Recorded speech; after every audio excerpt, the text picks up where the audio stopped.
Welcome to the Great Awakening Ministry. I am Minister and Yogini Joanne Lee. And on this week's show, we have Oliver Dolby. Oliver is known as the Soul Doctor. He is an energy healer, teacher, and spiritual guide with over 25 years of experience supporting people through deep emotional and energetic transformation. He is the creator of the Etheric Trauma Release Method, ETRM, a powerful approach that helps clear energetic imprints of trauma, anxiety, and subconscious limitation so that clients can feel lighter, clearer, and more themselves. Through one-to-one sessions, group work, and his Soul Doctor community, Oliver helps people reconnect with inner safety, spiritual clarity, and the light within. UK Health Radio, the station that makes you feel good.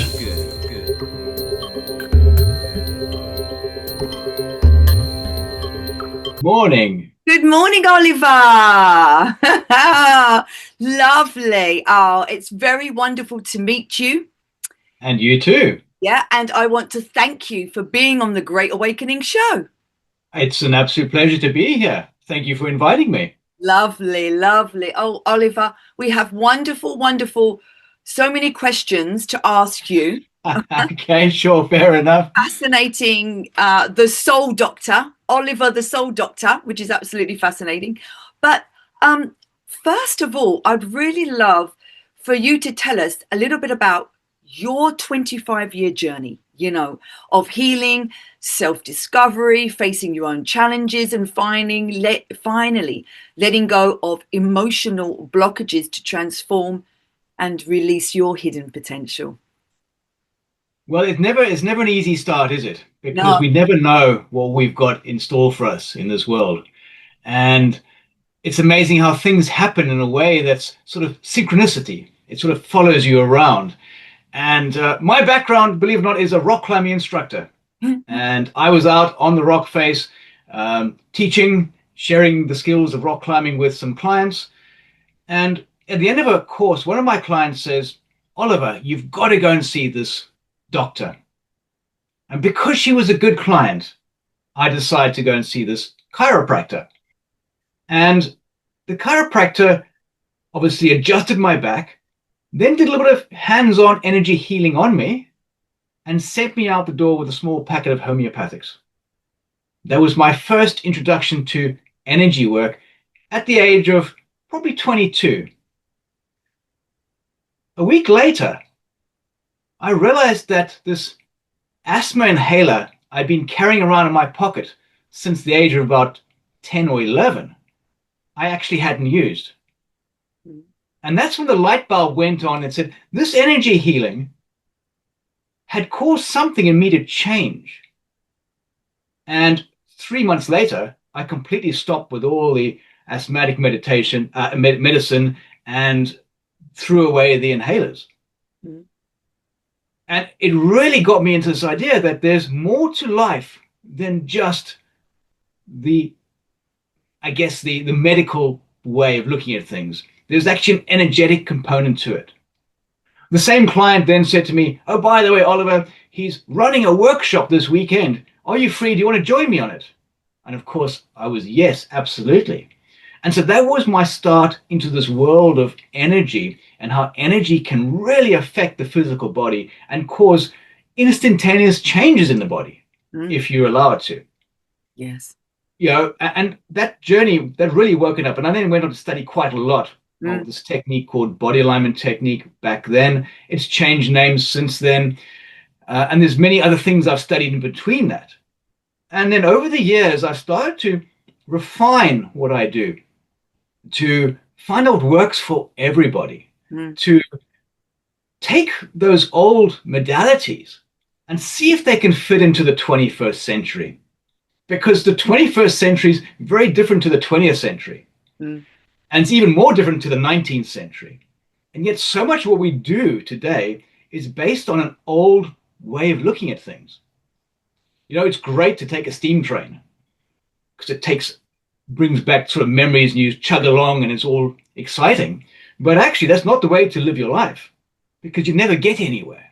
Mm. And with the speed of the world today, I need to find ways of taking healing into the 21st century so we could cause instantaneous results with people without them having to go through that time that it takes to heal. Yes. And all the work I've been doing in the last little while is being, how can I reinvent what I do to make it practical and purposeful for the 21st century, where we can have this incredibly fast healing so that people can get on with their lives, that they don't have to see me over and over and over again, or in fact, anybody else over and over again, to make sure those results stay and last. That's just... And of course, the journey was up and down. Yeah. It was up and down. There were moments of real excitement, and there are moments where it just didn't work and life happens. But it really took focusing inwards on me to find out how to do that. Wow. And so that, in a very brief nutshell, is sort of how I came to this point. Yeah.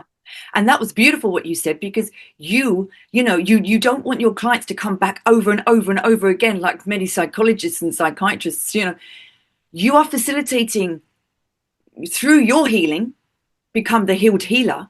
You're facilitating yourself to help the higher self within that person to become their higher, healer. Absolutely. So that they don't have to come back over and over again. They can use your tools to heal themselves, which is, everyone has to heal thyself. It's so beautiful. The biggest thing is, I want my clients and those that I work with to be better today than they were tomorrow. And for some of them, that might be a huge step. For others, it might be just a small step, because we're all different. We're all going to process things differently. Some of us are ready to take those giant leaps. Others are going to be a more gradual, steady approach. That's okay, as long as you are better today than you were yesterday, and that change is going to last. Yes. Because there's nothing worse than taking someone, especially someone who's been through trauma, to really help them and help them understand that and heal through that, for them to then 6 months later be back in that place. Yes, definitely. Yeah. And so you've then got to start to look at ways that you can make that change last, so that people aren't slipping back, that they're not still plugged into that event, that trauma, that pain, that they can recognize it as something in the past and keep moving forward, keep growing, keep grounding themselves in the new energy. Beautiful. And we are holistic beings, mind, body, and soul. And you are known as the soul doctor. So I would really love for you to tell our audience, how do you describe what the soul is? Why is it for me, I believe anyway, the most important aspect of who we truly are? And how does soul connection or soul work help us? So please define what the soul is. Well, it's very important, great that you asked that question, because we often think of ourselves as this physical body, and we see ourselves just as this. In fact, this is what we can see, we can feel, we can touch. But those that have sort of studied the metaphysical world and have sort of spiritual intuition and things like that realize that there's far more to us than just this physical form. Okay? And that's where the soul comes into it. If we look at that soul as this greater aspect of the self, and if we look at the soul and go, okay, if I'm this great soul, the soul is having a physical experience. So our souls have chosen to have these physical experiences here on earth. And it's not the physical having the soul, it's the soul who actually has the physical. So we're turning back to front almost. And the way I've heard lots of people explain it is like, we have this dream on earth. The soul is having the dream of Oliver here doing these things on earth. And when Oliver physical passes on, the soul wakes up from that dream and goes, oh wow, Oliver had a great journey. Oliver learned lots of things. Oliver helped lots of people. So it's a really different way of looking at it. But with what I really started to understand, that there's many, many aspects to this. Okay, it's not as black and white as we often like to see it. And I started to work out that there was a need to, on another side of that soul, another component to that soul, to heal that soul. Right? So if we think about, we experience the world through our hearts, okay? Because we're emotional beings. We can't deny that everybody on this planet has emotions, and we all experience the emotions on this planet. We all have to experience them. We can't escape them. Yes, there are some people that might be very logical and will try to just see the world through the logic, but the majority of us see it through the heart, through the emotions. And I realized very soon in this work that the heart reflects into the soul, and the soul reflects into the heart. And so if the heart was broken, it started to reflect into the soul. And you start to get, and imagine a beautiful picture of a heart hanging on your wall. And a heartbreak comes along and it just knocks that picture. And it falls on the floor. Boom, and the glass cracks. But of course, what do? You pick it up, you dust it off, put it back on the wall. But in that process, a small fragment of glass has been left on the ground. You don't know it. You carry on with life, a few more knocks, a few more bumps, a few more heartaches, because life's about that, and a few more fragments get lost. And I start to realize that every time we have a heartbreak, we lose a fragment of that heart energy, and that's reflected into the soul. So true. And so the soul is starting to look cracked and maybe slightly dirty. So when we start to then collect all those lost pieces of the heart back together, bring them back into that place, bring all those pieces together to seal them off, to heal them, to make them that smooth, beautiful picture again. So the same happens to the soul. And the soul and the heart come back into alignment and go, okay, we're back online now. We know where we need to go to. This doesn't mean, of course, that the heart doesn't break again. Of course it does, because that's how we grow and learn. Mm-hmm. You know, it's the one thing that we need in this world is that love. We all do. And so as we're guided through life, we want to keep that soul aligned with the physical so that we're working together as one. Beautiful. So I don't know if that answers the question, because we can go down a rabbit hole with this one. Yeah. No, but that's beautiful, because that's what Rumi says. Rumi says the wound is where the light enters, and you must crack your heart open to, for that light to come in. And that's so beautiful, isn't it? And then it expands, and then it expands, and then it expands, and then it expands. Yeah. But at the same time as expanding, it's so important to remember that it's about going in. Yes. You've got to love you. Yeah. Because no one else can love you. That's right. Right? Well, we can love the aspects of you. We can love what you say, what you do, the way you look. We can have admiration for you, passion, doesn't matter what it is.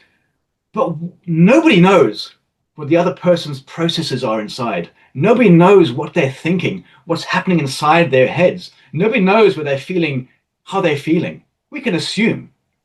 Only you can love those broken bits of you.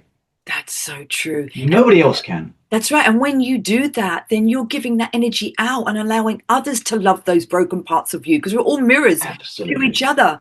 And is it not that, finding and bringing back all those soul heart pieces that we gave away to people, places and things, and all of the heartache, bringing them back together, to me, that brings wholeness and oneness. It's whole. You're becoming whole again, holy again, enlightened. Absolutely. Absolutely. That's 100%.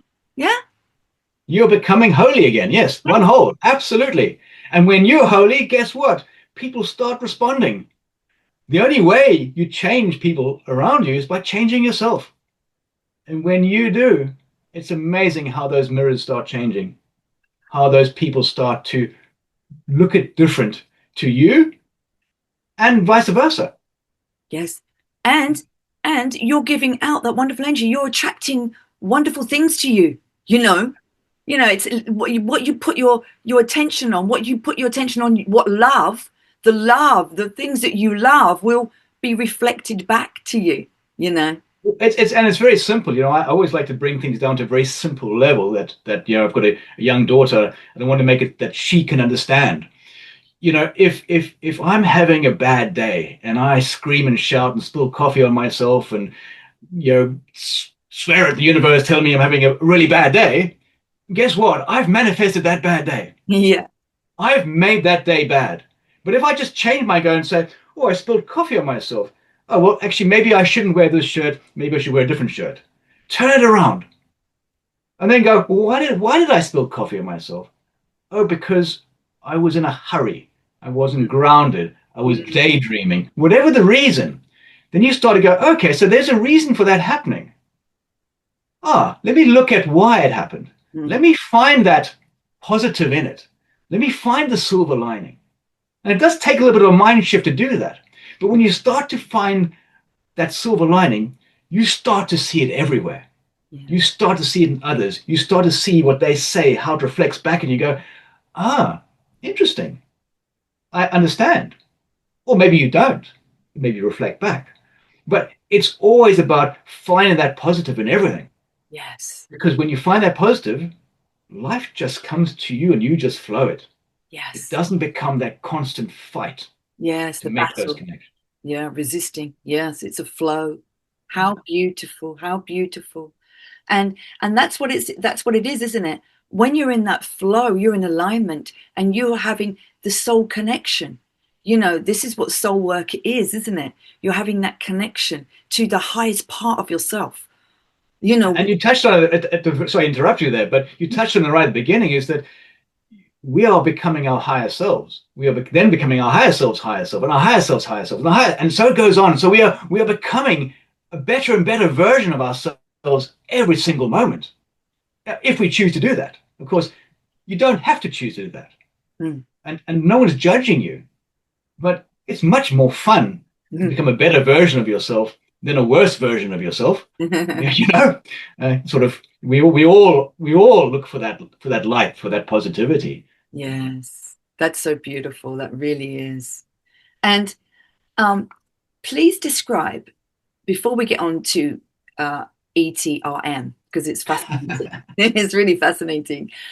Please describe how we hold on to pain, how we hold on to emotional wounds, deep-rooted fears and trauma.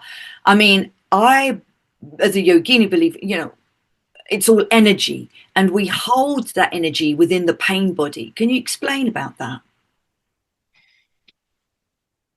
We've been taught from a very early age that life is tough. Yeah. That there's drama, that you've got to be in the drama, that you've got to be part of the pain, that you've got to work hard, that you've got to struggle, that you've got to do this 9-to-5 job or 8-to-6 job or work nights or whatever it is, that belief structure that's been built around you, that it's going to be difficult. And now you start to run that program of it's going to be difficult. And you're going to have to work hard to be paid a salary, to pay your mortgage, your bills, your car, whatever it might be. And that then is painful. Just thinking about it is painful. And we start to then lock that pain into the body. And we start to really lock that pain in. And we start to live that pain.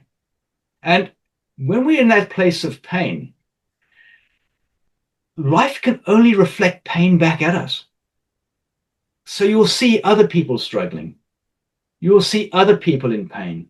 You'll see other people who have the similar sort of issues and worries that you have. They'll be reflected back into your life. And you'll start to build on that. You'll start to prove yourself right all the time. Proving yourself right that there is pain, that it is a struggle, that life is hard, that you don't get what you want, that only those that are lucky enough to be born with that silver spoon or to have or people that are lucky are going to make it, right? The lucky ones do, no one else does. Yes. And that's how we started to anchor on these things. And of course, you can't change what's happened to you. And let's just take a very simple, painful experience. And it can be absolutely anything. Let's just say it's standing on a drawing pin that's stuck in your foot. Okay? Very painful. Now, you can choose to stop straight away and address it, or you can choose to carry on walking with it. Most people go, well, I'm too busy to address that. I'll deal with it. Let me just stick a plaster on it right now. Mm. Okay? And I'll get to it, but they never actually get to it. And then things start to progress and get more and more painful, more and more painful, more and more painful. And it's so painful that you actually have to stop and address it. Mm-hmm. And usually by that time, it's got a lot worse. Yes. Right? And then it's not just a matter of putting it out and patching it up. It's about fixing infections, whatever else might have been gone with that, nerve damage, etc., etc. So, but with our emotional sides, with our traumas in life, we hide from them, Mm-hmm. bury them, or stick a little plaster on it for now. Yeah. And I'll deal with that. I will deal with it. And the trauma is going, no, this is the perfect time to address it. This is the perfect time. Now is the time. Mm. Now is the time. It pops up and you're, no, push back. Pops Yeah. up again. No, definitely not, because it's Monday and I got to write an email to my boss. Okay. Trauma needs to be addressed. And it keeps progressing, getting worse and worse and worse. And what I've really noticed, and it's quite widely known, if you don't address it, Yeah, it will pop up. It starts to become physical. Yes, that's right. Starts to become really physical, really painful, leading to something where you actually physically have to stop. It could lead to burnout. It could lead to some form of illness, things like cancer and also things where you've really got to stop and make dramatic life changes. Yes. But if addressed when it first popped its head up, yes, where you'd be able to shift it and clear it quite easily. That's the problem, though, isn't it? Many people don't want to go into their shadow. They don't want to go into the dark parts of themselves, which is where all of that lurks, But we are dark and we are light. We are both. We have to embrace both parts of it. We can't stay in the light because we live in this world of duality. We have to address both parts of us, in this world, masculine and feminine, light and dark, good and bad. It's all within us. And we have to see the light in that darkness, and bring it up to the surface. And there always is. Yeah. There always is light in the darkness. Because without the darkness, there'd be no light. Without the light, there'd be no darkness. Because we need to have that reflection. We need to have that opposite. Otherwise, if everything was light, we wouldn't know. You wouldn't see it. If everything was dark, we wouldn't know there was light. Yes. So we are very much in this duality. We have to accept both of them. Right? And there's no judgment either way. Right? It's just the soul having this experience. The spirit having this experience. Right? Through the soul, through the physical form.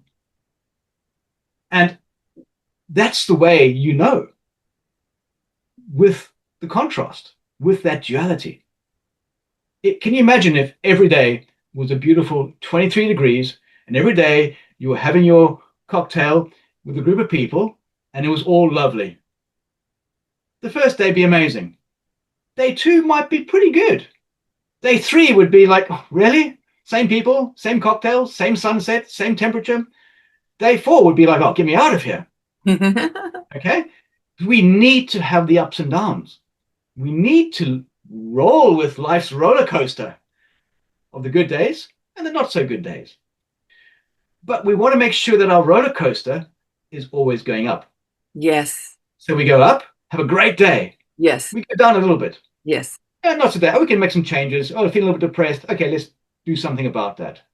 Go up again. Our next high is going to be higher than the last high. That's right.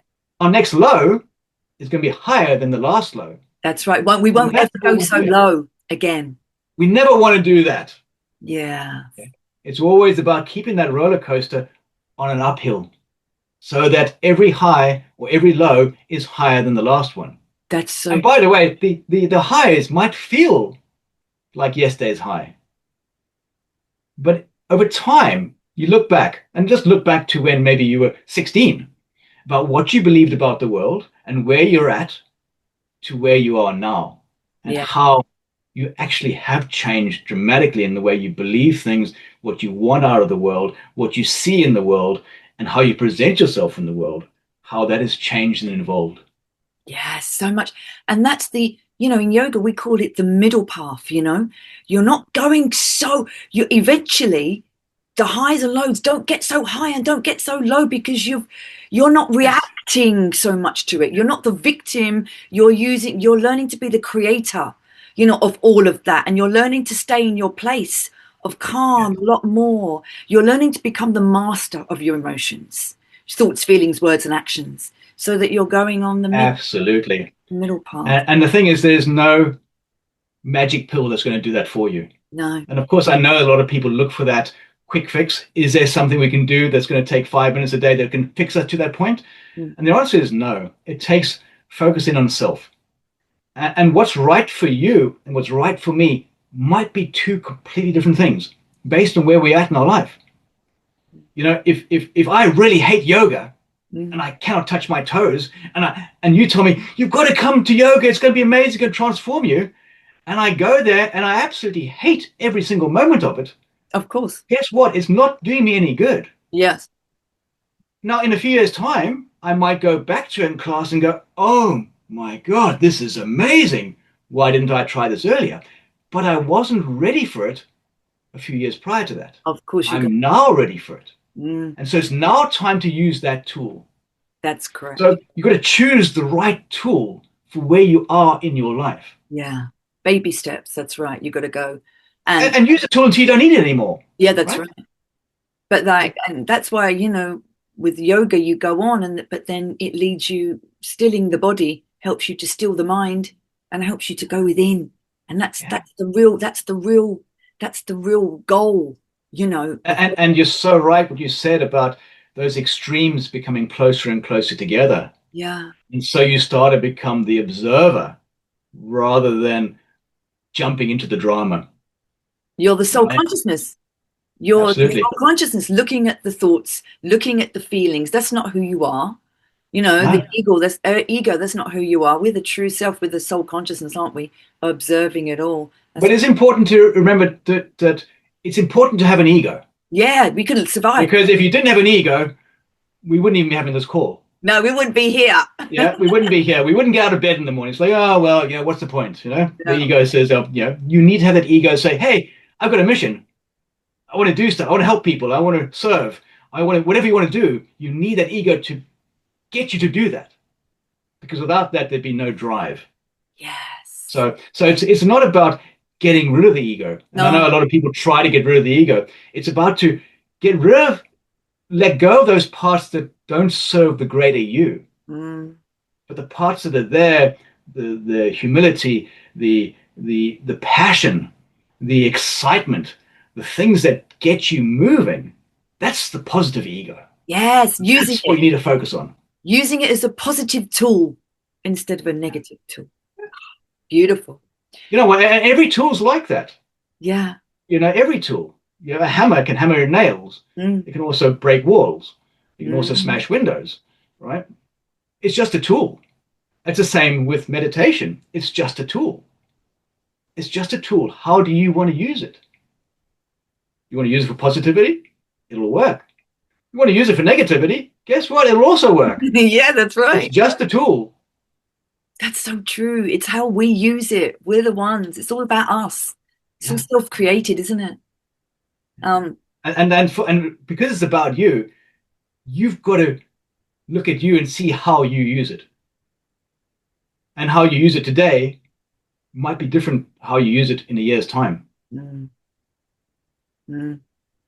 That's right, because we're always evolving. Yeah. Out of that last tool, because we've moved up. It's like the whole evolution process. It's just fascinating. It's amazing, and it makes me. It's so exciting for me to see how quickly we evolve, and how we're only limiting ourselves, and we're only limiting ourselves based on what other people have taught us. Yes. A teacher that says you can't do that. Yes. Sticks into some kids, doesn't stick into others. Yes. You take that belief with you, going, "Oh, I can't do that because Mr. Smith from 84 told me that I couldn't do that.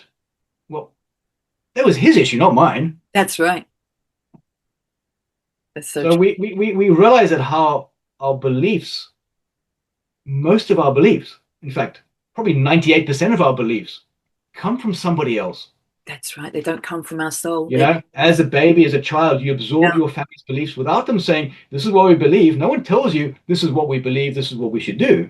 You it's just absorb them, yeah, it's whether it's conditioning. following a certain football team, whether it's, you know, a certain way of cooking, a certain way of behaving amongst family. It's all beliefs that have been infused into you without anybody actually explaining them to you. Same with work, same with colleagues, same with community groups, same with friends. You Everywhere. start to adopt that belief without knowing it. It's Yes, just absorbed into you. that's right. Until you awaken and you begin to have your own beliefs Yes. about everything, and you use your intuition and your divine intelligence, you know, and your higher self to know, no, this is what I believe. This is what I believe. This is when you become the master. You don't, you Yes. know, and you don't allow other exterior things in that world to have any effect over how you think, feel, and be. Exactly. Amazing. Mm, That's it. You know, that's I think that's our real goal, you know, and it's the yeah, ancient uh talk is, you know, to know thyself, right? We're here to learn about ourselves, to figure it out ourselves, to share, of course, and to have those reflections, but to really know me and yes. for you to know you. Hmm. And through that process, we get to know each other. Mm, But it is when we really look at what makes me tick that I get to know and change my world. that's right. And No, it's no, a lifelong journey. It's not a quick class, you know, it's not a quick schooling, it's a life schooling. yes, it is. It goes on and on and on. You know, it's never learnt. It's you're never awakened. You're never enlightened. You know, it's an onward, upwards journey. Well, you're already enlightened. Yes, You've we just just don't. forgotten, Yeah, we forgot it. right? And so now we're going to find our way back there into that enlightened, ever expanding enlightenment. You know, it's like this idea of searching for perfection. You're never going to find perfection because the universe isn't perfect. It's Yes. expanding and changing every second, every moment. So there is no one thing that's perfect. Hmm. It's this illusion that we're going to find perfection. Hmm. You might look at somebody and go, oh, they're absolutely perfect. Hmm. That person can look at themselves and go, no, I'm not. That's I've got right. this wrong with me. This ear sticks out too far. You know, that tooth is that way. You know, hairy leg, not hairy leg, whatever it might be. You know, Mm-hmm. everybody's finding flaws within themselves, and you go, wow, look at that beautiful person. They're absolutely perfect. Hmm. They're not. Nothing is perfect. And that's what they say. You know, the only thing that is permanent is the soul. Because the Yes. soul never dies. The soul carries on in beautiful, melodious, celestial, miraculous ways of evolution, even after we die. So, you know, it's never ending. But that's the only permanent thing. You've got to look within to find that. And to have fun doing it. Yes. You know, yes, there is some hard work, and yes, sitting down to spend time, you know, doing a therapy or taking a class or learning about the soul or learning about, you know, the chakras, whatever it might be, or even doing a yoga class takes time and effort. Hmm. Okay. It's not a matter of just arriving there and suddenly being able to do the perfect yoga pose. No, you're going to wobble, shake, stretch. Oh, can't do it. Creaks and all that. But once that's over, that feeling that runs through you, that ability to then have more presence, to be able to stand and be yourself and actually start to be comfortable being you. Yeah. Can you stand there and go, I am 100% comfortable being me? I'm not trying to hide behind a mask of somebody else. Mm. I'm not going to try and put on a certain personality to fit a room. I'm going to stand there because I'm so comfortable with me being me Hmm. that I don't care whether you like me or not. That's right. That's And powerful. when you get to that point, Mm. you find more people start to like you, Yeah. right? But when you're worried about people liking you or not liking you, guess what? More of them don't like you. Yeah. It's the way the world works, It's right? so true. It's so true. Yeah. Yeah, that's so true. And so ETRM, Etheric Trauma Release Method, which is what you teach and how you help and heal others. Please tell us how it works and, its benefits.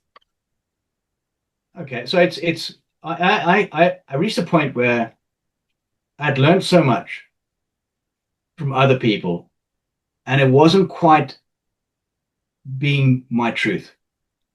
And I started to really, people often say, "Oh, Oliver, you're so lucky because you can see the auras," right? It didn't start that way, Mm, right? mm, 20, 30 years ago, it didn't start that way. I saw nothing. Didn't feel energy. I didn't know it. I just didn't get it at all. mm, And over the more and more time that I've worked at looking and sensing and seeing, I've started to see more of the stuff in people's auras, more of the traumas, more of where the fears are located, where the blockages are in the subtle energies that are around the body. mm. And I realized that when we start to address those subtle energies that are around here, it has a direct and almost an immediate effect on the physical body. Sometimes there's a belief in a way that the person has that, oh, it's going to take 6 months to heal. That's okay. That's their belief. But if we start to address what's outside there, particularly in the energy that's right closest to the body, there's this beautiful light which is often known as the etheric body. It's that, I guess, the first part of the aura that most people see when they start to look, where they got that bright white light that's around there. And that's the sort of the etheric body. And the best time to see that is when someone comes out of the sea on a hot day on a beach, and you just glance up and you'll start to see that white around them. And you'll go, what's going on my eyes? And you'll try and focus in, and then they'll be back to normal. Because salt water is an incredible cleaner of the aura. It starts to clear a lot of the stuff. And so people who are in the sea a lot have these beautiful white bits around them. Now, those of us that are living in London and the cities, it's not so easy to keep clean. Okay. And so then I start to see that people's auras were really getting very close and tight. And if we start to imagine the aura not as just a subtle part, another part to us, but almost as a force field that protects the physical form, right? So that if we keep the space around us clean, it starts to get stronger. It starts to repel more. It starts to allow you to stand in your presence, in your person. And those that had very, very weak fields around them, auras, had lots of holes and lots of cracks. So energetically, they were leaking loads of energy, loads of light. At the same time as they were leaking energy, they were also allowing energetic parasites to come in. That's right. The negativity to come in. Yeah. And negativity could be anything. Mm. Right? Basically, that energetic parasite. And I often use the energy of anger, because we all have days when we're angry. Life throws stuff at us. If we've got a holy aura, okay, not as in not holy, but as in full of holes, a parasite's going to fly in. It's not an evil thing. It's not a demon. It's just a fly doing its job. It's just a parasite. And it starts to feed off that energy of, let's say, anger. And if there's lots of anger there, it's going to call a couple of its friends along. And so next thing you have 3 flies in your aura buzzing around, feeding off the energy of anger. Now, the last thing that parasite wants is to you to find a meditative, beautiful state of joy. Because what would it feed on? And so what happens is that these parasites energetically will try and keep you in anger. They'll keep finding ways of reminding you to be angry. Let's say you go out and the sun is shining, have a beautiful walk, and you're feeling full of joy as you come back home, and you come to the front door and you trip on the mat and you bang your knee. Oh, boom, you're back in anger. The parasite says, oh, thank goodness, Oliver's back in anger. We can relax, our food source is safe. And so we find things that will keep triggering us to be angry. So when we look at the Etheric Trauma Release Method, we first look at clearing out the parasites, the little energetic dust and dirt that is causing you to stay stuck, right? And you might, if you're really, really angry, you might still have to go and do some sort of form of talk therapy where you sort of understand the processes behind it. But you want to clear that space so that you're not being prodded all the time to be angry. So that you can have longer moments of stillness, of realizing that, hey, I'm not angry. So clearing out those parasites is the first thing. Second stage is unplugging from the traumas. Okay? If you're plugged into that trauma, and I always imagine trauma as a lamp. Let's say a bedside lamp. It's plugged into the wall, it's switched on, the switch is on. And you might go and do some work and talk about it and heal it and switch it off. And what happens then is that you end up knocking the light and the switch goes on and you're back in your trauma. So when we look at it from a different perspective, can we turn that switch off permanently? Well, the Etheric Trauma Release Method does that. It takes the light bulb out, it unplugs it from the wall, and it cuts the cord away. And then we discard that. Because remember, we can't take the trauma away. Because the trauma is what's made you who you are. Yes. So we can't take your trauma and say, forget about it, it doesn't exist anymore. Because then you would be half of who you are. So stop that trauma from lighting up. Allow it to be there as that support who's made you this great person that understands, but without it flashing all the time. And so that's what the Etheric Trauma Release really does, is it unplugs you from your trauma, and then we start to look at the beliefs and the mind states. Can we change that belief that keeps taking us back to that event? So can we change that on it, reverse that on its head? And that's where we still work a lot with the energy of the head and the mind, and start to really map that energy across so that both hemispheres of the brain understand it and don't need to trigger it to light it up. That's pretty much what the Etheric Trauma Release Method does. It doesn't always follow those direct things because every individual is different. We all have different needs, obviously, and we've all suffered from different trauma. Yes. You know, what's traumatic for me, you might look at me and go, what's traumatic about that? Yeah, that's not trauma. That's my average day. Exactly. And for others, trauma might be just sitting in the house going, I'm too scared to go outside. Mm. Yeah, it's all different. It's all personal. It's all very, very personal. Mm. So we've got to find those fears, we find those traumas, and then clear them, change the belief.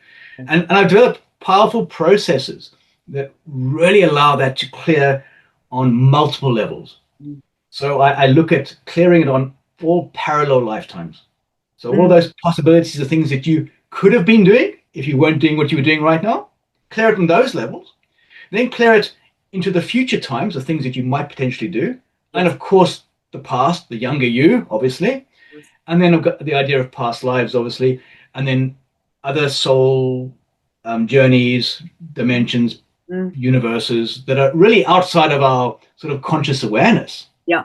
But then allowing that clearing to ripple all the way through, so that you don't have to keep hold of that belief in that way. Yeah, that is absolutely powerful, because I believe in ancestral karma and patterns and trauma, wounding that we hold on to in our DNA energetically, that's been passed down from our loved ones because they weren't able to do the work to release that.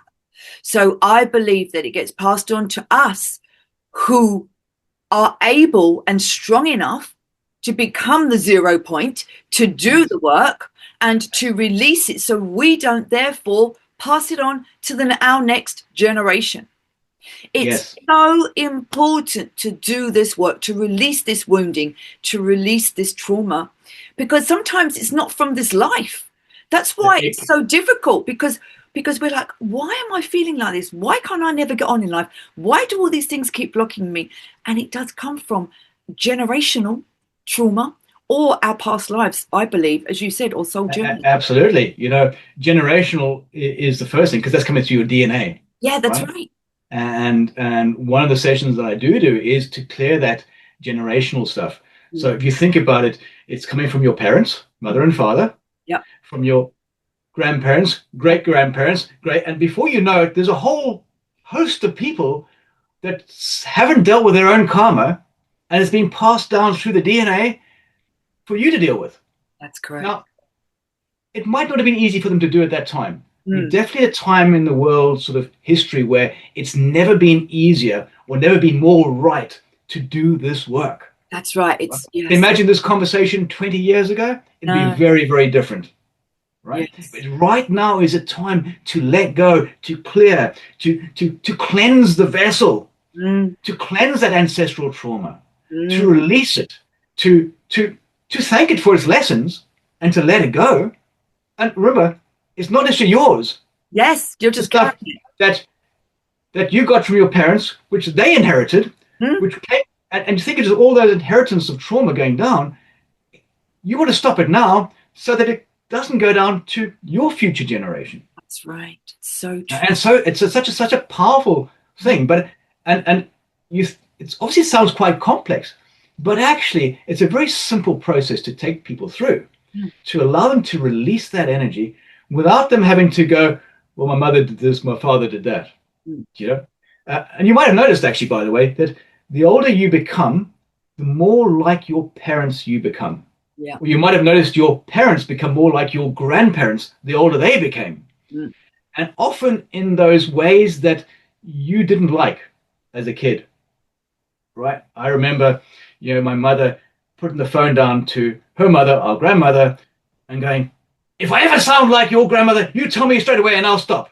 And we all turned around again, you're sounding just like her right now. And she went, oh, don't talk nonsense. Right? But that was that energy being passed down. She didn't realize at the time, but that energy gets passed down. That karma gets passed down. It does.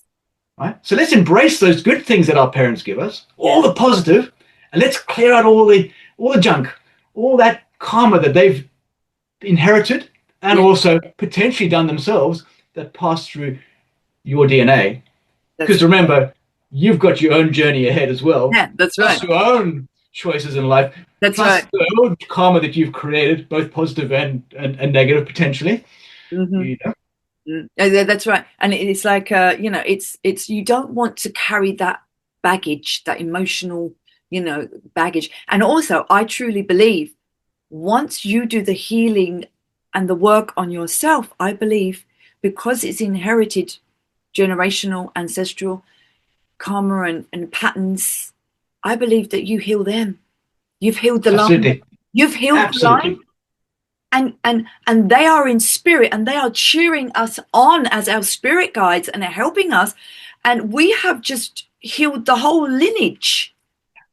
It's so... And you're so right in saying that, because quite often when I'm doing that session, I will see the ancestors coming into the room and I'll go, there's somebody here who I'm guessing it will be a grandparent or something like that. They're dressed a certain way, they've got gray hair. And then someone will say, oh, that sounds like my grandmother Betty or whatever. And they go, well, yes. And she's nodding now. And there's a huge amount of love coming from her as a sort of sign of gratitude for you. So quite often those will step in. And sometimes the room will be full of people. I'm like, wow, the whole family's turned up. Yeah. And sometimes there'll just be one or two. Sometimes they're just curious to see what's happened because they can feel it. They don't necessarily know what's happened. And other times they'll just completely get it and there'll be this real celebration. And like you said, they'll be cheering you on, with this love and this gratitude for you, for what you've achieved in like I say, I try to speed things up in about 10 minutes. Yeah. Okay? Yeah. We don't have time to do long, drawn-out healings. We've got to do them short and quick. Yes, that's so true. It's such important work. It's energy work, because we're spiritual energy beings. And it's so important, cleansing all of that. Wow.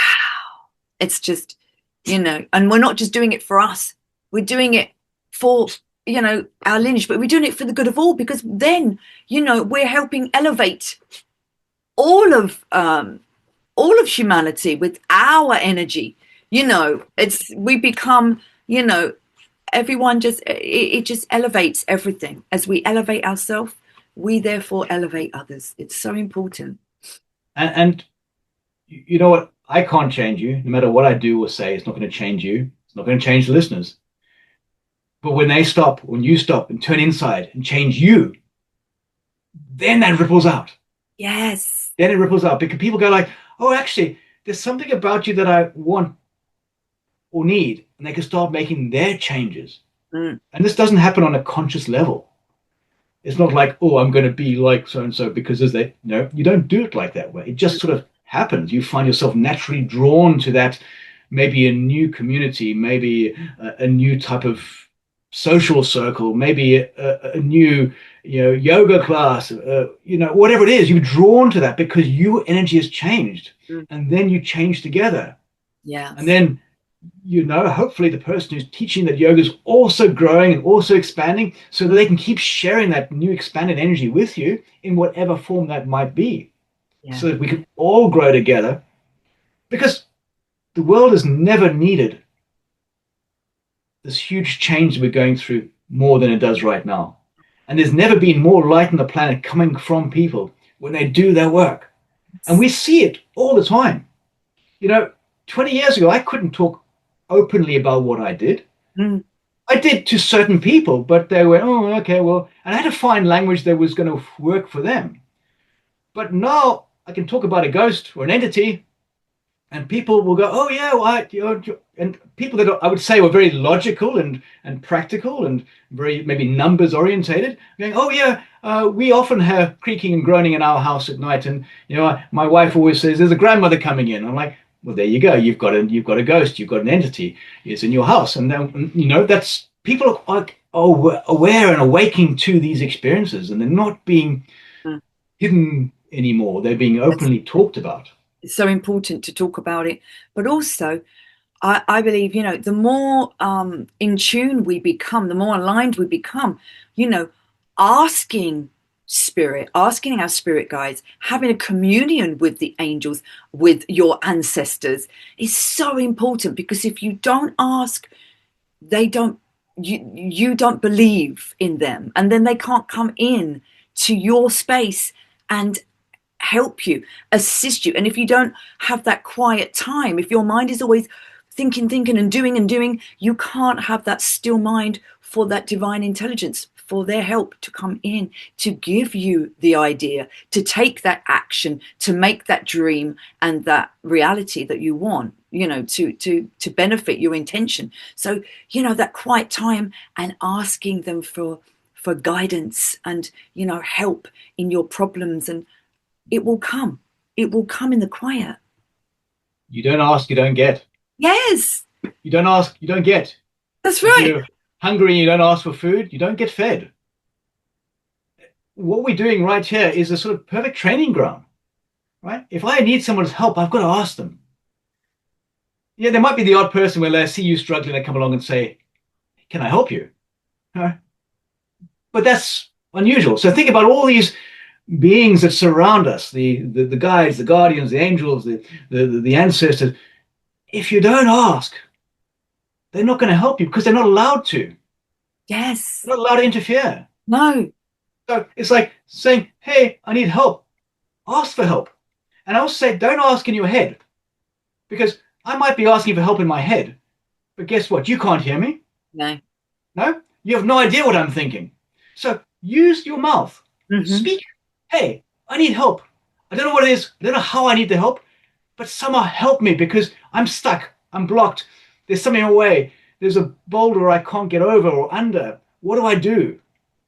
And once you ask and start to look for the signs, and signs are more the sort of, they're not going to be lightning bolts. They're not going to suddenly have the answer to world peace. It's not going to be a massive thing. They're going to be small. I remember a client of mine a few years ago saying, Oliver, I really want to get back with my ex-boyfriend, but I'm not sure it's the right thing to do. I said, well, no point asking me because I'm not a psychic. And even if I was, I'm not going to give you the answer. Because that's disempowering you. Yes. You've got to ask the question. She said, well, I'm thinking about it. I said, okay, fair enough. Next morning, she went into Waitrose, bought a paper and a cup of coffee, and the first thing in the paper was 10 reasons why you shouldn't get back with your ex. That's sign from the universe saying there's a sign. Okay, that's right. Right? Now, I probably could have told her that, but that's not the point, because that's disempowering. I wanted to empower her up so that she could be the best version of herself and see and start to read and notice the signs that are always there. The synchronicities and all of that come in from spirit, to guide us on and to guide us and slowly on the correct path. Yes. And use your voice, right? Because when I say it, I'm putting my life force into it. So I'm manifesting it. Yes. Right. It's great to have these ideas in your head and questions in your head and things you need help with in your head, but actually speak them out. And often when you speak them out, they sometimes don't seem that important anymore, or you think you're the wrong. But when you do ask, you're actually sending that energy out. You're creating life force and sound and vibration. Yes. And that vibration then goes out, and it then can be heard by the unseen world. Yes, that's right. And then they go, hey, okay, so Oliver wants help with this particular issue. Okay, how can we do that? And then they can line up the synchronicities so that I turn left and go, oh, wow. I overhear a conversation of someone talking that starts to answer that question, starts to give me that bit of information that helps me get closer to the answer to that full question that I was asking. That's so true. And that is how, to me, prayer is not begging. It's being in a place where you're asking. You know that you are going to already receive it because you're visualizing the end, that it's already happened. Yeah. And you're thanking in your prayer that you already have what it is that you put your intention upon. And then the meditation in the still mind helps you to receive the ideas and what action to take to bring it into form. Yes. So true.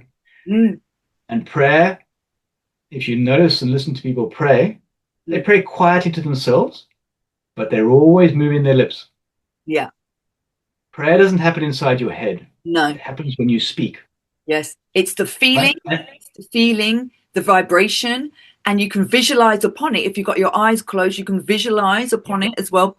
Because when the two marry, the visualization of it, the imagining and the feeling and the speaking. Yes, absolutely. Yeah. Absolutely.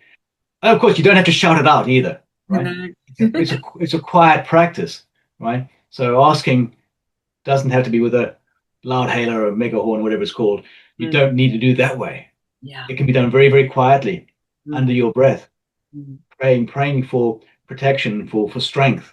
You don't want to go to a room when you're feeling nervous and start having to scream out that you need strength and encouragement to stand on stage and speak wherever it might be. You want to do that quietly, but still want to make it heard. Wow. And the unseen world wants to help us every single step of the way. Exactly. We just got to give them the opportunities to do that. That's right. And so many people feel bad about asking for help. They feel that they have to struggle along. They have to work hard. Yeah. They have to really struggle because that's the way it's supposed to be. Yes. And that's not the way it's supposed to be. Yes. And was never ever supposed to be that way.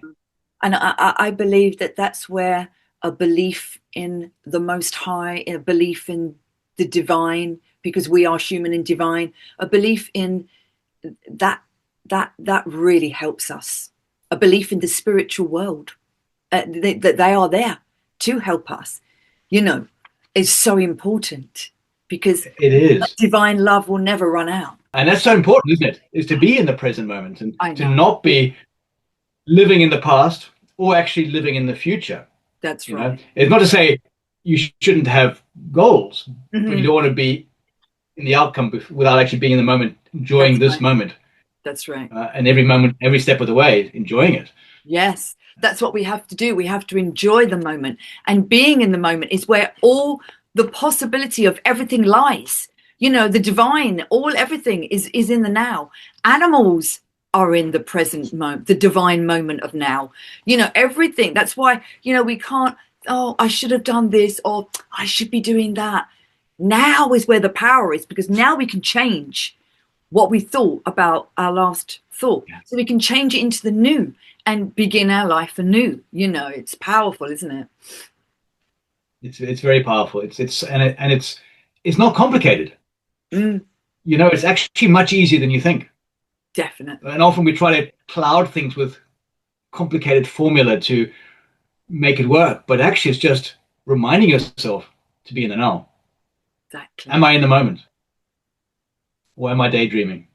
Yeah. And it's also good to daydream, by the way, but it's important to spend enjoying the moment, Yes. enjoying it, That's being in it. because the moment is. And we know when we're enjoying it, that we're in it. That's it. That's it.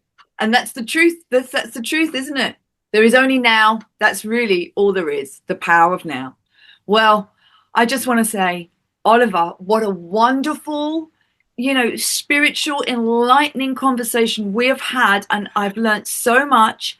And I just want to say thank you for your beautiful divine wisdom that you have been given, you know, over all these years, and put it into helping humanity and being of service to others. So thank you, and thank you for being on the Great Awakening Show. Well, thank you. And thank you for the invitation and for having this chance to speak to you and to share some of the crazy wisdom that's upstairs. It's very important that we come together and share and give it out at this time. Yes, at this Great Awakening time. So thank you, and peace and love to you.